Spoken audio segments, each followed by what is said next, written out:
Why do we want listings? We want listings because they are the listers last, right? They are the number one way of building traffic. The one thing when my oldest coach had taught me is you get a listing, you market the heck out of it, you tell everyone you got it, and then you tell everyone you sold it, right? And you become yourself your superstar. Even without portals, you're able to get sign calls, you're able to door knock. It gives you, it's the same reason why I like to do events when I call my sphere. It gives me an excuse to contact people, right? And to market myself, right? And just be aware, that's what it is. I am not marketing the house. I don't run Luxury Home Magazine to sell the house. I've gotten 2 calls in 6 years. 2. And I think I've spent at least $100 grand on that over the years.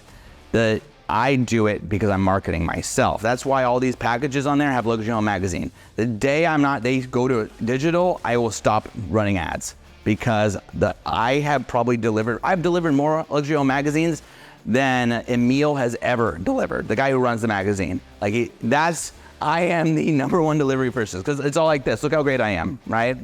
And I send them to $300,000 houses that are falling down, right?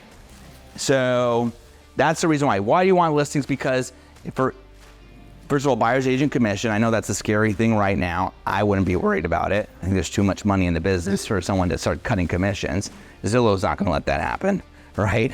So that's number one, but it's time. Your number one resource is time, right? And when you're going and showing a buyer, and you're going out, let's say 3 times 4 houses, you're talking 12 hours, right?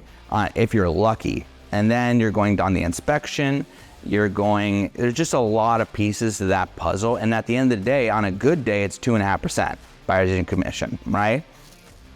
And that's tough, right? That's tough. It's also, I know everyone has value, and I think that's good, but it's a hell of a lot easier for someone to take away value from a buyer's agent than it is from a listing agent, okay? We always say buyer's agents spend time, listing agents spend money. Right? I mean, I heard that early in my career, and it's true, right? So as a buyer's agent, you're just not able to do 3, you get 3 a month, and you're like, because those 3 buyers are the ones that actually stuck. You're working 10, 15 buyers, you are in the car nonstop, right? Versus a listing agent, most of the time, I go to a house once, right?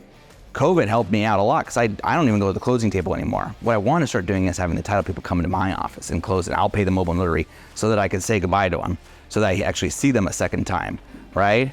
But it's the most leverage activity that you can do. And the fact of the matter is that, and I can hire people to treat them better than I would. I'm running around in my car going 1,000 miles an hour. Paris will be able to have a significantly better conversation with those people, and with buyer's agents and showings, and the activity can be managed. That's a business, right? A buyer's agent, I am self-employed, right? That's the number one reason. And the profitability of it. You can do 3.5%, 4% listing site commission or whatever it is you charge, right? But that is duplicatable, right? And I present value, right? I create some fancy, ridiculous package that tells you how great I am, right? And gives you a million reasons to hire me. It's hard to do that as a buyer's agent. It's just hard. It's hard to present that value presentation. So that's why we do listings. And so this is kind of how you're able to create that success. Let's keep going, because I'm sure I'm probably running out of time. At the end of the day, this is the most important piece that I think that people forget. Like, at the end of the day, you can buy leads, you can spend money, you can not buy leads. At the end of the day, you have to do lead follow-up. PPC, my average conversion on a PPC is 18 months.